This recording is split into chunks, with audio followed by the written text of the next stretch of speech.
Desde The People's Church en Toronto, Canadá, el Ministerio Internacional Cristiano Vive la Verdad te invita a disfrutar de las enseñanzas del Maestro Internacional, Dr. Charles Price, quien nos entrega un mensaje fresco y renovador de la Palabra de Dios.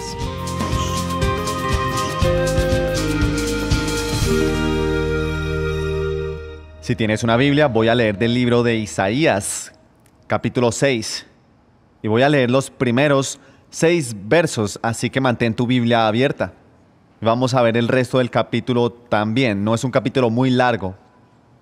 Pero Isaías capítulo 6, en el verso 1, el año de la muerte del rey Usías, vi al Señor, excelso y sublime, sentado en un trono. Las orlas de su manto llenaban el templo. Por encima de él había serafines, cada uno de los cuales tenía 6 alas. Con 2 de ellas se cubrían el rostro, con 2 se cubrían los pies y con 2 volaban. Y se decían el uno al otro: Santo, santo, santo es el Señor Todopoderoso. Toda la tierra está llena de su gloria. Al sonido de sus voces se estremecieron los umbrales de las puertas y el templo se llenó de humo. Entonces grité: ¡ay de mí, que estoy perdido! Soy un hombre de labios impuros. Y no obstante mis ojos han visto al Rey, al Señor Todopoderoso. En ese momento voló hacia mí uno de los serafines. Traía en una mano una brasa que con unas tenazas había tomado el altar. Con ella me tocó los labios y me dijo: mira, esto ha tocado tus labios. Tu maldad ha sido borrada y tu pecado perdonado. Hasta ahí leeremos por ahora. Algunos estudios atrás empezamos una serie en Conociendo a Dios. Algunos de ustedes nos han acompañado porque en eso la vida cristiana consiste. No es sobre algo, es lo que es conocer a Dios. Jesús define la vida eterna en Juan 17, verso 3. Y esta es la vida eterna, que te conozcan a ti, el único Dios verdadero, y a Jesucristo, a quien tú has enviado. Pablo definió que la ambición era que conozcan a Cristo y el poder de la resurrección. Conocer a Cristo, conociendo a Dios.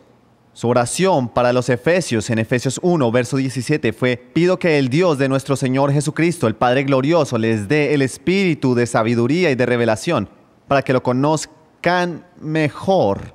Así es como el crecimiento espiritual se va a involucrar en tu vida, que tú conozcas a Dios mejor que antes. Hoy quiero hablar acerca de la santidad de Dios. La palabra santo significa estar separado, ser apartado, ser distinto.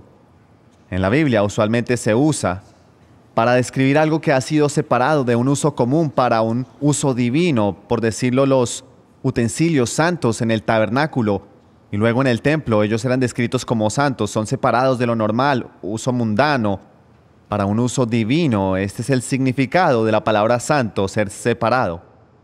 La santidad de Dios es tratada primeramente en 2 formas en la Escritura. Primero, acerca de su singularidad, que como nuestro Creador, Él está en otro nivel y diferente a toda su creación.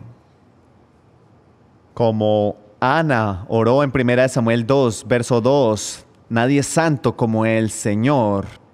Él es completa y total y absolutamente único. La segunda forma que es hablada en la Escritura es cuando habla sobre lo que puedo describir como las cualidades éticas, que son descritas como el ser santo, que es su bondad, su integridad, su rectitud,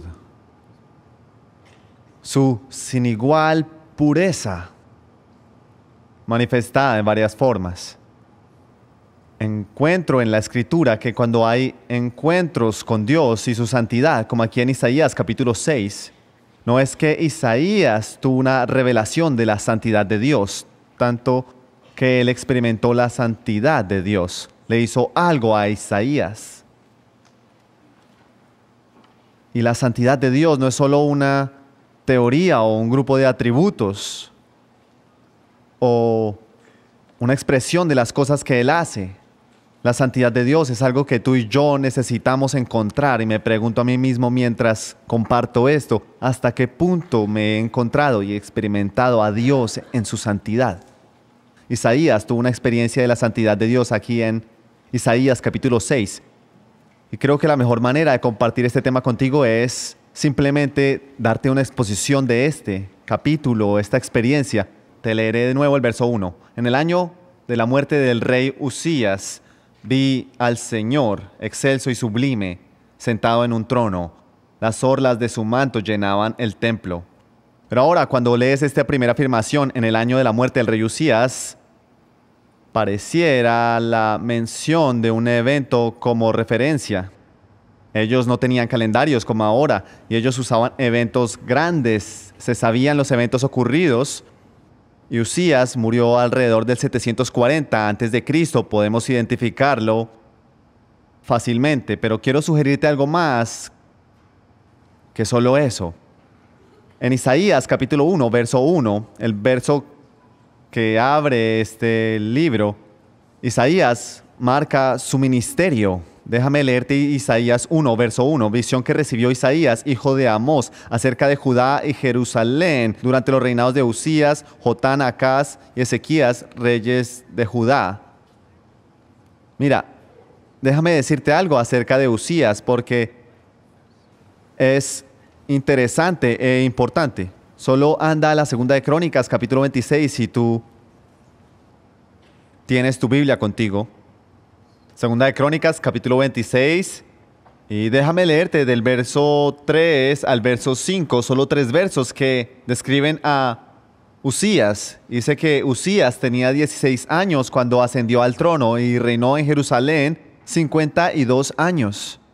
Su madre era Jecolías, oriunda de Jerusalén. Uzías hizo lo que le agrada al Señor, pues en todo siguió el buen ejemplo de su padre Amaías.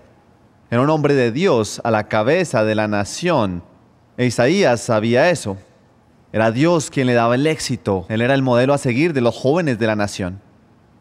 Parecía que era un héroe hasta para Isaías. Pero luego algo tristemente salió mal. Déjame leerte el verso 15. Te leeré la última parte del verso 15. Con la poderosa ayuda de Dios, Uzías llegó a ser muy poderoso y su fama se extendió hasta muy lejos. Sin embargo, cuando aumentó su poder, Uzías se volvió arrogante, lo cual lo llevó a la desgracia. Se rebeló contra el Señor, Dios de sus antepasados, y se atrevió a entrar en el templo del Señor para quemar incienso en el altar, algo que solo un sacerdote tenía permitido hacer, y un sacerdote valiente enfrentó a Uzías. Ahora te estoy contando, lo enfrentó. Y Dios lo castigó con lepra. Y por los últimos años de su vida, Uzías fue confinado a una casa solo, donde estuvo aislado con lepra, y su hijo Jotán en su lugar ocupó el trono hasta que murió o gobernó la nación. Ahora estoy especulando que Isaías o fue anonadado por Uzías o desilusionado por Uzías. Pero yo creo que una de esas fue el caso. Porque en el año que el rey Uzías murió, no solo dice, yo vi al Señor. Él dice, vi al Señor sentado en el trono. ¿Dónde se sentaba Uzías? Él era el rey.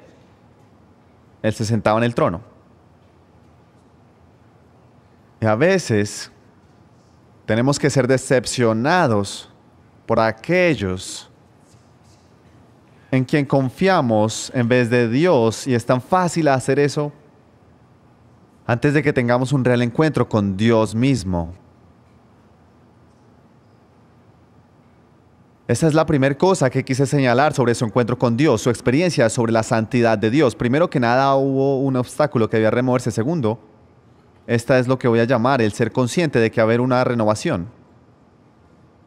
Conciencia de que debía ser renovado, y fue el estar consciente de dos cosas.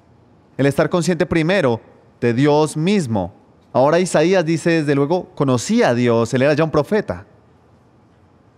Pero ahora es una renovación de la conciencia sobre Dios que es diferente, que es brillante en su gloria, el cual él no tenía antes. Y segundo, como veremos en un momento, la renovación de su conciencia sobre sí mismo también. Ahora, existe una renovación de la conciencia sobre Dios. Él ya tuvo un encuentro con Dios. Dios ya había revelado cosas a él. Él ya estaba predicando. Pero ahora Isaías miró al Señor en una forma que nunca lo había visto antes. Ahora es interesante. Lo dice, vi al Señor. Y luego el Señor mismo no es descrito en ninguna manera, porque Él desde luego va más allá de cualquier descripción. Pero esas cosas que lo rodean a Él, los símbolos que lo rodean a Él, son descritos. Él dice en un momento, estaba sentado en el trono. Este es un símbolo de autoridad y poder. Dice que Él estaba alto y exaltado. De nuevo, un símbolo de su supremacía y su soberanía. Se dice que habían serafines, quienes estaban sobre Él. Pero aunque estaban sobre Él, ellos tenían una posición de sirvientes atendiéndolo a Él. Y todas estas son imágenes de su singularidad y su soberanía y su grandeza. Y dice en verso 4, al sonido de sus voces se estremecieron los umbrales de las puertas y el templo se llenó de humo. Esta es una imagen de confusión y probablemente miedo e incertidumbre cuando Isaías está probablemente diciendo qué es lo que está pasando. Los umbrales están temblando, las puertas están temblando, hay humo llenando el lugar. Creo que es significante. Porque la santidad de Dios no llena un paradigma humano. No existe algo con lo que podamos comparar la santidad de Dios. No hay nada con lo que podamos contrastar la santidad de Dios. No podemos ponerlo a él en una caja y decir, esto es lo que significa para Dios el ser santo. La experiencia de Isaías sobre la santidad de Dios fue tal que no pudo ponerla en una explicación. Es una imagen de confusión, incertidumbre. Isaías escribió luego sobre Dios y dice 2 veces, te leeré las 2 ocasiones, Isaías 40, verso 18. Él dice, ¿con quién compararán a Dios? ¿Con qué imagen lo representarán? Ahora, escribiendo desde su propia experiencia, Isaías dice, ¿con qué pueden comparar a Dios? Yo tuve un encuentro con Dios y no hay palabras para describirlo, solo una experiencia de eso. Y fue una experiencia de incertidumbre y confusión al inicio. En Isaías 46, verso 5 dice de nuevo, ¿con quién vas a compararme? O Dios habla ahora, ¿con quién vas a compararme? ¿Con quién me vas a igualar? ¿A quién vas a asemejarme? Para que seamos parecidos. No hay una analogía de Dios con la que tú puedas compararlo a Él. Contrastarlo. Pero como Isaías experimentó esta revelación de Dios y su santidad y la afirmación de su santidad por los serafines, su visión global es sobre el ser revolucionado. Como veremos, si fuéramos a mirarlo en detalle, lo que haremos por hoy, pero su vista de Dios es revolucionada ante todo. Su mirada sobre sí mismo es revolucionada. Su mirada hacia su trabajo, el cual ya estaba envuelto, es revolucionada. Su visión del mundo, del cual él es parte, es revolucionada.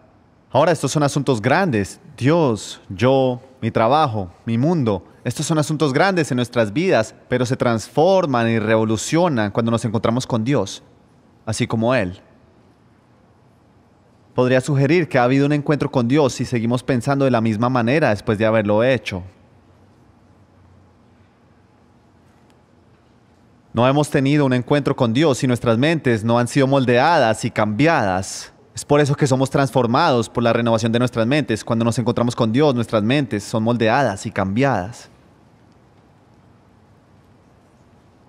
Pero para Isaías en sí, no solo hubo una nueva conciencia sobre Dios, una renovada conciencia sobre Dios, pero una renovación sobre sí mismo. Porque él grita en el verso 5, déjame leértelo. ¡Ay de mí!, gritó, que estoy perdido, soy un hombre de labios impuros y vivo en medio de un pueblo de labios blasfemos, y no obstante mis ojos han visto al Rey, el Señor Todopoderoso. El ver a Dios es siempre el vernos a nosotros bajo una luz. ¿Sabes algo? Cuando ves a Dios y luego te ves a ti mismo, no es un vistazo agradable. Cuando vemos a Dios en su santidad, nos vemos a nosotros en nuestra no santidad, como Isaías hizo aquí. ¡Ay de mí! ¿Sabes? No podemos entender el pecado simplemente bajo la luz del pecado mismo. quiero decir que si decimos, bueno, aquí hay una lista de las cosas que llamamos pecado, no habrá mucho impacto en nosotros. Solo entendemos el pecado en la luz de Dios, porque pecado, la palabra pecado, significa perder la marca. Es usada en arquería. Toma una flecha, dispara el objetivo y pierdes el objetivo. Eso se llama pecado. ¿Cuál es el objetivo con el que se mide el pecado? En otras palabras, ¿cómo lo identificamos?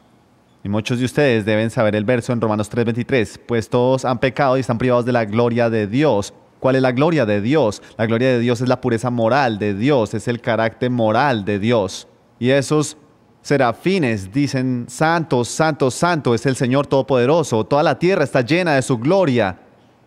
Isaías dice, ay de mí. Porque al ver la gloria de Dios, la belleza y la pureza de Dios, él ve su pequeñez. Por eso es que el hablar a las personas sobre pecado no va a ayudarles a entender su pecado. Es solo al revelarse Dios a ellos. Tú puedes decirle a alguien que algo es pecado y te responderá, bueno, esa es tu opinión. Yo no lo creo. Yo me siento feliz. Y se convierte en tu opinión versus la opinión de otros. Tú solo sabes lo que es pecado cuando sabes quién es Dios y que el pecado está lejos de la gloria, del carácter de Dios. Es por eso que nuestra labor cuando buscamos el compartir del Evangelio de Jesucristo es que la gente pueda conocer y ver a Dios. Y ahí, cuando vean a Dios, ellos se verán a sí mismos. Tú puedes gastar tu tiempo diciendo esto es pecado, pecado, pecado, eres pecador. Puedes perder tu tiempo diciéndole eso a la gente. Ellos te señalarán como un criticón y arrogante. Pero cuando ellos vean a Dios, una de las marcas que te mostrará que ellos han visto a Dios, que Cristo se ha revelado en sus corazones y sus almas, es que ellos comienzan a decir lo que Isaías dijo, ay de mí. Estoy sucio. Interesante, eso Isaías predicaba en el capítulo 5. Ay de ustedes, ay de ustedes, ay de estos, ay de ellos, ay de aquellos. ¿Has notado el tono de su prédica? Luego en el capítulo 6 él se encuentra con Dios y ¿sabes? Su mensaje cambia. Él dice, ay de mí. ¿Sabías que el mensaje ay de ellos es usualmente el mensaje de aquellos que tienen una sana doctrina, sus valores éticos correctos, pero tal vez no han visto a Dios todavía? Porque cuando tú ves a Dios, tu mensaje se convierte en ay de mí. Mira, personalmente, déjame ser honesto contigo, estoy cansado del mensaje ay de ellos que se predica en púlpitos y en programas de evangelistas. Yo recibo seguido correos y cartas de personas y tal vez algunos de ustedes me han escrito. Les gustaría escuchar más condenación a nuestra sociedad desde este púlpito. Les gustaría escuchar un poco más el exponer los movimientos no cristianos en nuestra nación. Y hay un lugar para hablar sobre la falta de Dios en nuestra sociedad, hay un lugar para eso. Pero no tenemos el derecho de predicar el mensaje que hay de ellos hasta que vivamos el mensaje ay de mí. Y eso es lo que estoy esperando antes de acusar a nuestra nación. Que nosotros como hombres y mujeres que conocemos a Cristo nos bajemos de pedestales y digamos ay de mí. Como Pedro escribió en primera de Pedro 4:17, porque es tiempo de que el juicio comience por la familia de Dios. Trágicamente hemos perdido el derecho moral de ser un modelo en nuestra nación gracias a la inmoralidad de nuestras iglesias. Cuando un grupo de amigos se reúnen de domingo en domingo viviendo juntos fuera del matrimonio, el índice de divorcio es alto, así como en todas partes. Sé que hay razones para que un matrimonio se rompa, sé de eso, solo digo que debemos tener conocimiento de ciertas bases que parece que desconocemos si conocemos a Dios. Puede ser muy fácil y muy bajo el pararse y decir ay de ellos, mira todo el mundo cómo está, ay de ellos. A menos que como pueblo de Dios demos la cara frente a Dios diciendo, ay de mí.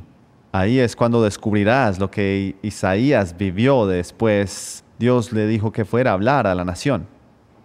Luego en este capítulo. ¿Sabes lo que Jesús dijo en Juan 12:47? Pues no vine a juzgar al mundo, sino a salvarlo. Juan 3:17, Dios no envió a su Hijo al mundo para condenar al mundo, sino para salvarlo. Y algunas veces nos encantaría juzgarlo, quisiéramos condenarlo. Nuestro ministerio es traer salvación a Él. Pero cuando desarrollamos un ministerio de condenación al mundo, es realizar el ministerio farsaico del Nuevo Testamento. Y me siento intrigado que Isaías predicaba así, muy fácilmente hasta que él fue al templo. Usías había muerto, vi al Señor. Y su mensaje comienza, ay de mí, soy un hombre de labios impuros. Pero no se detiene ahí. Cuando Dios expone nuestras fallas y pecados, no es para humillarnos, no es para condenarnos, Él siempre para liberarnos. Y el verso 6 dice, voló hacia mí uno de los serafines, traía en la mano una brasa con unas tenazas que había tomado del altar. Con ella me tocó los labios y me dijo, mira, esto ha tocado tus labios, tu maldad ha sido borrada y tu pecado perdonado. No hay nada más maravilloso que el saber que eres limpiado, especialmente cuando sabes que no lo mereces. Pero sabrás que eres limpio. Quiero decir, Isaías no fue solo un creyente de Dios, él ya era un profeta. Como se veía, hay un debate entre el tiempo de Isaías en el capítulo 6 y en la secuencia de la vida de Isaías, pero me parece que ya estaba en el ministerio.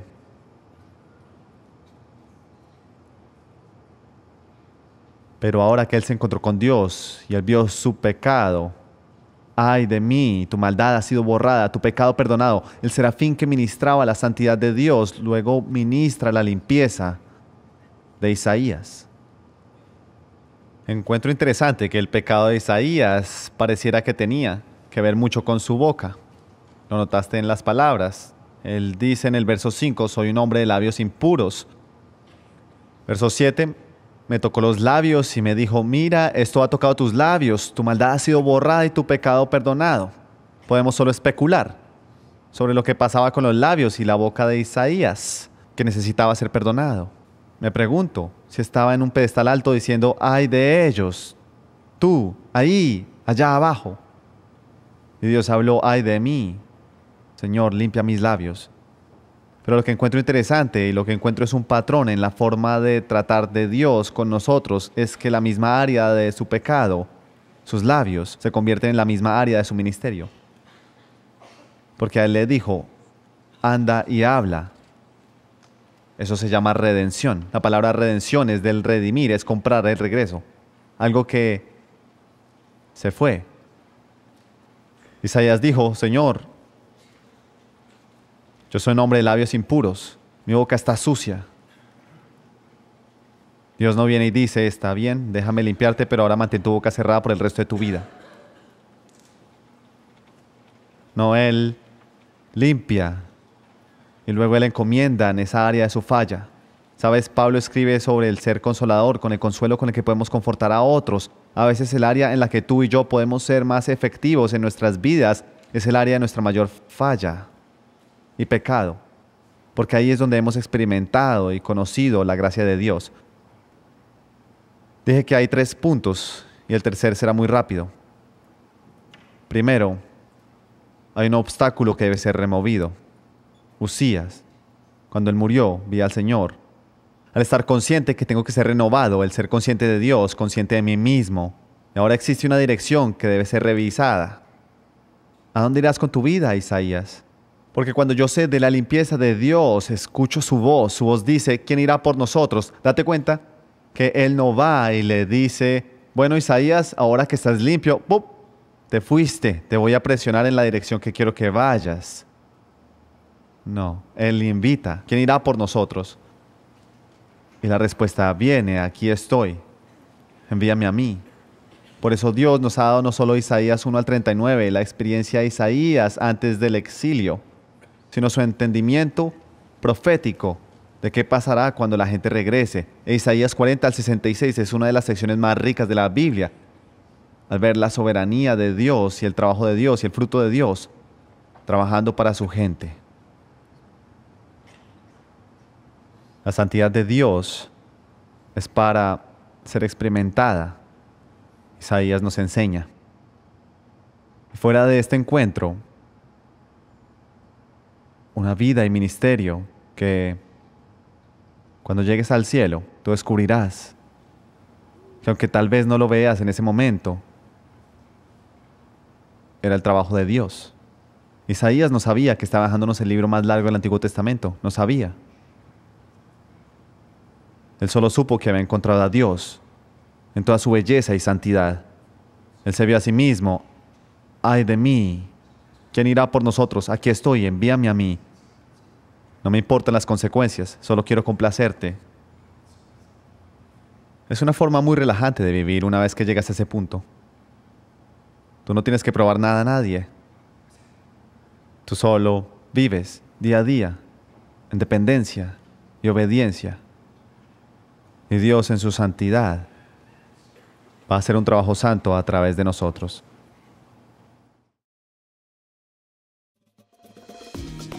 Te agradecemos por ver Vive la Verdad. Tú eres la razón fundamental de nuestro ministerio y por eso deseamos escucharte y saber de ti. Comparte tus comentarios, testimonios y peticiones de oración a través de nuestra página de internet, vivelaverdad.com, donde también encontrarás más videos y recursos de Charles Price que te ayudarán a continuar en tu crecimiento espiritual. Comunícate a vivelaverdad.com.